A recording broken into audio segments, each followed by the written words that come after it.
Good morning, everyone. I have some concerns. With partnering with China to deliver a vaccine. I have concerns with partnering with China and the Chinese military for development of a vaccine that will then be tested on Canadians in Canada. I'm concerned with how this is being reported in the media.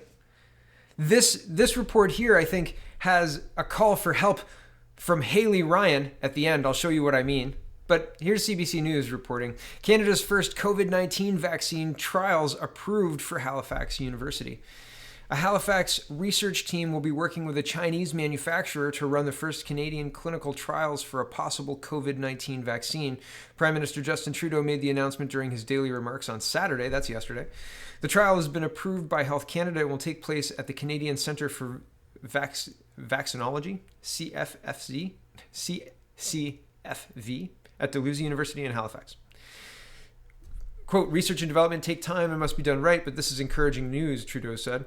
The CCFV team of about 45 people is working with a potential vaccine from Chinese company CanSino Biologics. So, I mean, it's not like the Chinese were super upfront about what happened in Wuhan or what the lab knew and when it knew it. There were reports by the CDC that the United States was aware of this in November, and it was circulating on international radar by certainly mid-December. December 31st, Dr. Lee warned some foreign friends, and then he was summarily re-educated by the Chinese, right? And then he died of coronavirus, right? Which, not great.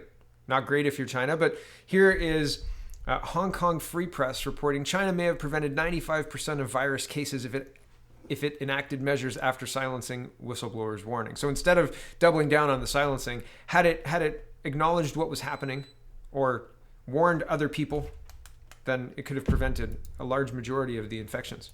And so I find it strange that we're in a situation where we're partnering with a Chinese company and Chinese companies, if you've read Project Sidewinder, I talk about it a lot. Chinese companies are the Chinese military. They have to share their data. They have to do what they say. And I mean, like, that's very clear. So partnering for something that is as important as health with communist China after all of what's happened in the last little while, and with the concerns about the speed at which this is being shoved down our throats, because it's not, I wouldn't say rolled out. I wouldn't say, oh, rolled out the red carpet, here it is, isn't this great? Because no, it seems planned. Vaccines don't take 2 seconds to come together. Where's the SARS vaccine or the MERS vaccine or any of the flu vaccine that works every year that you have to take once, right? We haven't solved those problems. And we know even less about this. This is brand new. So why are we behaving so arrogantly to think, oh yeah, we'll just, no problem. We'll just, vaccinate all these people, and they'll be saved. But that's rarely the reality. Here's a 2017 article talking about mutant strains of polio vaccine now cause more paralysis than wild polio. Right? Polio, like, this was eradicated back in the 50s, right? Like, this is something that is known, well researched, right? People believe that we have this covered, right? And learned people who are in the industry, right? So maybe we do, maybe we don't. The world is a crazier place than you or I understand, I think. But fundamentally, if you asked somebody who knows about these things, they would say, yeah, polio is fine. However, for the first time, the number of children paralyzed by mutant strains of the polio vaccine are greater than the number of children paralyzed by polio itself. So far in 2017, there have been only 6 cases of wild polio reported anywhere in the world. By wild, public health officials mean the disease caused by polio virus found naturally in the environment. By contrast, there have been 21 cases of vaccine-derived polio this year. These cases look remarkably similar to regular polio, but laboratory tests show they're caused by remnants of the oral polio vaccine that have gotten loose in the environment, mutated, and regained their ability to paralyze unvaccinated children. Horrifying, right? Like, horrifying. Here's more, just in case you think this is a one-off. And I'm certainly, I watched the Penn and Teller video about vaccines, and they roll the plastic screen out and it says with vaccines, without vaccines, and they throw all the balls and stuff. I get it. I've seen lots of pro and con, I guess, about vaccines. I also had measles when I was a kid. I got measles the day I got the vaccine for it, so isn't that funny? But I mean, not funny. It was horrible. But at the same time, I lived through it and it was okay. So these things don't always work. They're not a dead cert. Okay. Here's a Qatar incident in 1955. In 1955, some batches of polio vaccine given to public contained live polio virus, even though they had passed required safety testing. And this is from the CDC website, by the way. Link is in the description if you want to check. Over 250 cases of polio were attributed to vaccines produced by one company, Qatar Laboratories. This case, which became known as the Qatar incident, resulted in many cases of paralysis. The vaccine was recalled as soon as the cases of polio were detected. And I'd love to know how many cases. Right? Like, I don't like when they use these mealy words. Like, I'm sure that the CDC knows how many cases. They could say, 400 or 700 or 900 or whatever, right? Here's a 1976 one to bring it into closer to us now. 1976, there was a small increased risk of a serious neurological disorder called Guillain-Barré syndrome, GBS, following vaccination with a swine flu vaccine. The increased risk was approximately one additional case of GBS for every 100,000 people. If they know that, they know how many people. Here. Okay. Who got the swine flu vaccine. When over 40 million people were vaccinated against swine flu, federal health officials decided that the possibility of an association of GBS with the vaccine, however small, necessitated stopping immunization until the issue could be explored. So 40 million people divided by 100,000, that's 400 people. Just so you're aware to put it into perspective. Okay. Here's a rotavirus vaccine, 1998. In 1998, the FDA approved a RotaShield vaccine, the first vaccine to prevent rotavirus gastrointestinus. Shortly after it was licensed, some infants developed a rare type of bowel obstruction that occurs when the bowel folds in on itself after being vaccinated. I'm not going to try and say the words. Okay. The result of the investigation showed that the RotaShield vaccine caused that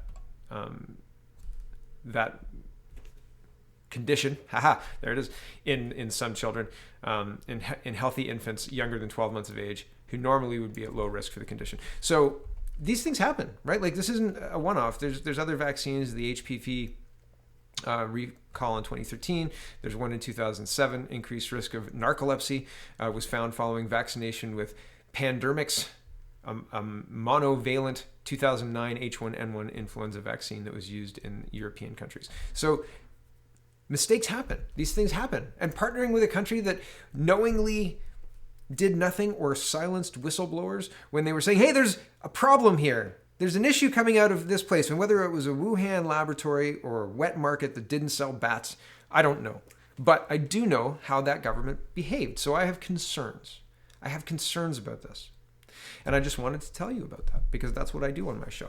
The next story is similar to this in that I'm talking about China. And yesterday I was talking about how I hadn't heard of a big second wave in China, and that I heard the opposite, actually, that things were reopening. I got a lot of videos from the Epoch Times. Now, I don't know if the Epoch Times is strictly like not fake news. It looks like a zero hedge type thing. They look legitimate. I think they probably put out good information. But at the same time, I have not seen any evidence of the people collapsing on the streets in Western countries or in Europe or across anywhere else of this disease taking hold, only in China. So the Epoch Time video that I saw looked really, really scary. It was not that it wanted to be scary, but it was, it was saying that the second wave is here and that 11 million people have to be tested and blah, blah, blah, blah. So testing people is not the same as a second wave, right? How many people dead in the second wave? Because if they're 2 months ahead of us, then we can prepare for that. I don't believe it. I don't believe it. So, and who knows? I don't know. I don't know that I believe this either. Like, here's CTV News reporting, and this is May 16th. That's yesterday. Today is the 17th. China reopens more schools, revives flights as new cases flatline, right? Like, so there's no new cases. I think it was 5. Here's, National Post again, May 17th. That's today. China reports 5 new coronavirus cases. Advisor says risk of second wave remains. It could happen still. Stay scared. Stay in your house. Wash your hands. Fear, fear, fear, right? I don't think, I don't know how much credence to give this news because, well, I mean, I'll show you this story here. This is why I don't necessarily believe our Canadian news, because there's reason to not believe them. But so the story coming out of China is definitely second wave happening, maybe not. If you listen to Canadian news, maybe not. If you listen to the Epoch Times, maybe. So I don't know what's true. I don't know what's true at this point in time. Could be a second wave, could be horse poop. But either way, at the beginning of this, we were saying we can't overwhelm our health system. And now we're staying inside till there's a vaccine. The changing goalposts, the push to keep these powers, to keep these emergency situations. Where's the emergency? The healthcare system is not overwhelmed. Yes, we have some awful things happening in long-term care, but we can protect that population because we know that that's a population that's being affected. We can see the numbers. We can respond to that. Running headlong into a vaccine? Why? Oh, I forgot to tell you. I forgot to go back to this and tell you why I think that the CBC reporter is asking for help. Okay, so it's at the end of this one here. It says, okay, going back to, no, it just says, the last line is, successful vaccines normally take 5 to 15 years to develop and mass produce. Like, I feel like that's the big eyes emoji, like please think about this, like. So, and here's Dr. Ross Upshar of the University of Toronto's Dalla Lana School of Public Health Studies, Health Ethics.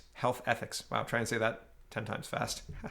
He isn't involved in the vaccine trials. Quote, you can't really tell how effective something is until you've got a large number of people and it's out in the field, Upshar says. So until you're getting a situation where you're finding out that 1 in 100,000 people are getting, this terrible GBS, or that some babies are being affected by having their bowel obstruct by folding in on itself. You have to find that out after you roll out the vaccine. So is the cure worse than the disease? Combine the potential for the vaccine that is being rushed. This hasn't even been a year, right? And we're testing in humans? What kind of insane government does that? Right? Big eye emoji, right? I hope that you're thinking about this. Why in the world is Canada aligning with China?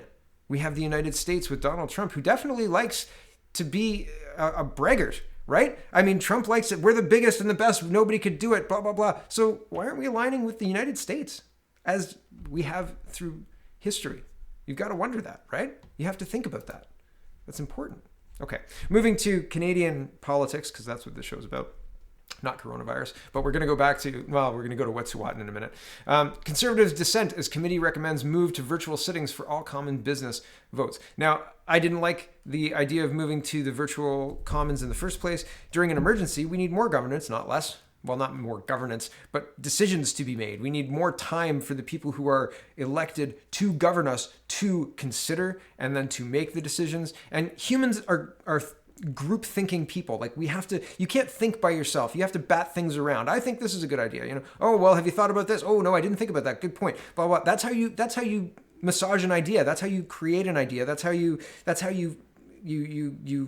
get it down to separate a good idea from a bad idea and good elements from bad elements. You can't do that by yourself. You're not apart enough. You're not far enough away from your idea to see it clearly. And that's why people have to talk at lunchtime and talk at dinner time, right? That's how you think. That's how you grow. And so having the reduced sitting in commons, I don't think we need bigger government to solve the problems, but I think that the people who are elected to govern should govern, and they're not. And that's the point. Right? So here it is. And they're trying to get around it. And goodness, we're going to watch another episode of Pierre Poilievre tries to get a question answered from the finance minister and fails, right? So anyway, back to this. National Post is reporting May 16th.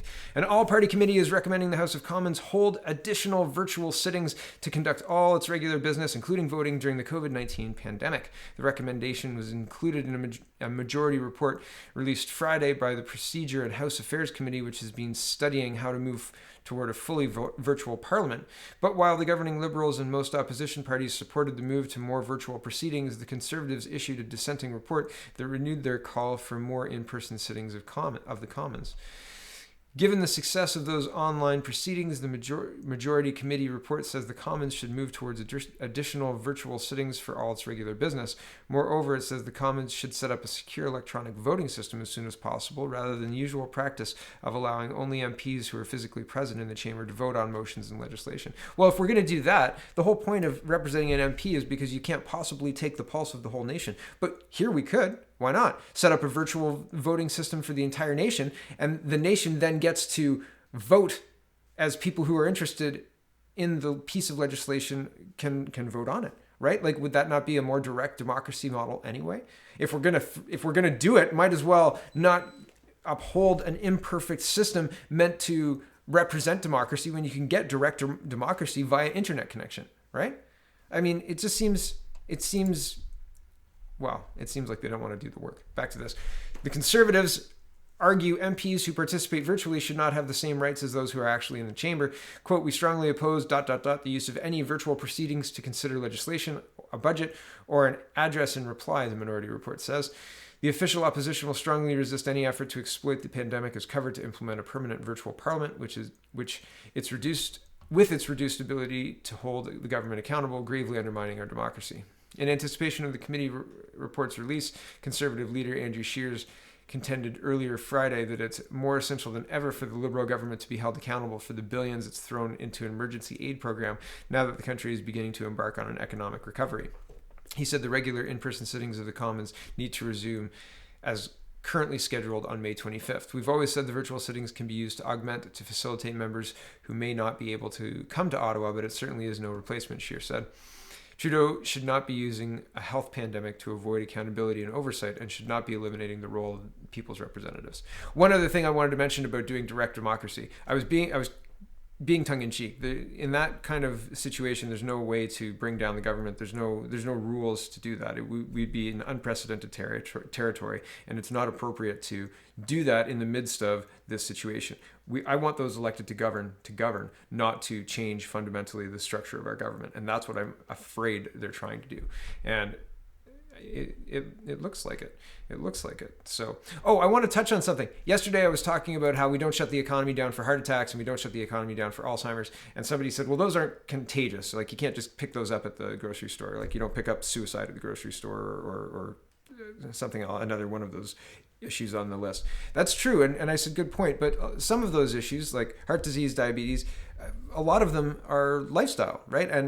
And potentially like a big chunk of them are age related too, but a lot of them are lifestyle, and we don't see movements to, like car accidents, right? We don't see movements to shut down the 401. Like there's been there's 300 people died today or this week or whatever. Shut down the 401. We don't do that, right? Like, and that's kind of my point. Like it's not a direct, we're not shutting down the economy for heart disease. And I understand why not, because like, how do you stop Uncle Ralph from eating that second greasy burger, right? Like you can. If Uncle Ralph wants to smoke himself to death, well, that's his business, right? And so we don't see the movement that we're seeing with this. And with this, the death numbers are much lower. So it just doesn't. And we could protect the people who need to be protected. Sorry, I'm diatribing. Here's Pierre Poilievre playing the can you get finance minister to answer a question about finances ever at all? Yes, no questions included. And the answer is no. But here we go. Minister, that Canada will lose its AAA debt rating this year. Yes or no? Sorry, excuse me, am I unmuted? Yes. Okay. The economic challenge, obviously, that we're facing is significant, and the investments that we are making are significant. We believe that those are in the best interest of the economy and will keep our economy strong. So is it possible that we'll lose our AAA rating? Well, as I said, we're making significant investments to support the strength of our economy. The ratings agency look at the strength of the economy. We believe that making those investments will support a strong economy as we come out of this.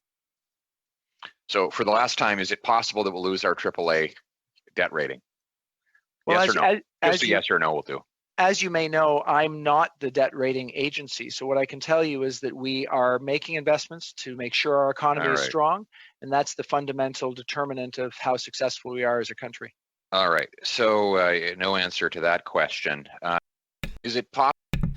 So no answer to that question. Isn't it, like, I mean, And I've said before, like, it's not appropriate to have government, especially the finance minister, who's not able to answer financial questions such as, will our government lose, or are we at risk of losing our AAA rating?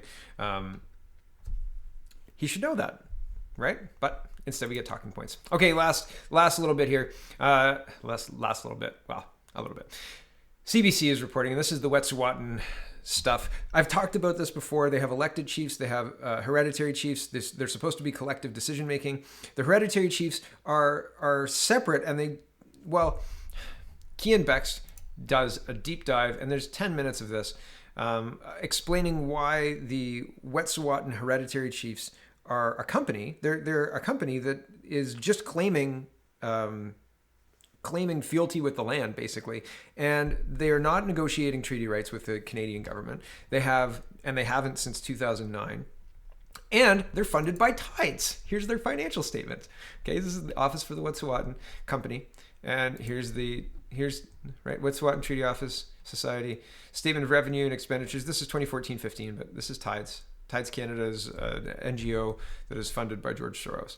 So the Canadian government has entered into negotiation with these people. Cian uses, and Cian's a rebel reporter, if you don't like that, well, sorry. He uses the example of the United Nations going to the Panama Canal and demanding payment from every shipping company that comes through there, and blockading the Panama Canal until they're paid. I mean, I don't know if that's a good or bad analogy. I thought it was a pretty good one, but I think that it's really interesting that the Canadian government is more interested in making agreements with this company than it is in dealing in good faith with the elected leaders who signed the agreements with the pipeline company.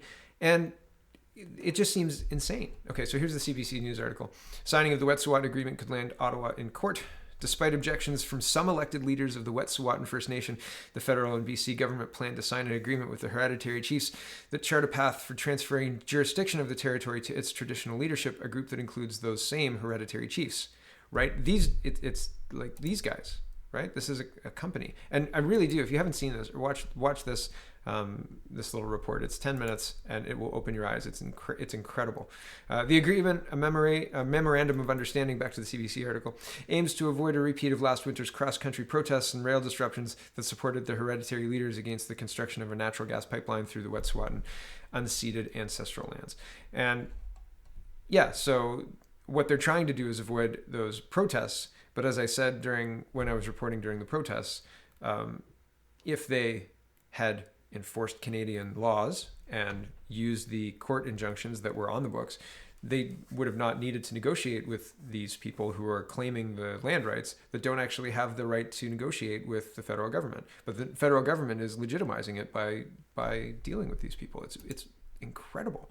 It's incredible. It's wild. Like, it's really just, for anybody who, like, and the people who are actually the hereditary chiefs, the people, or not the hereditary chiefs, the elected chiefs,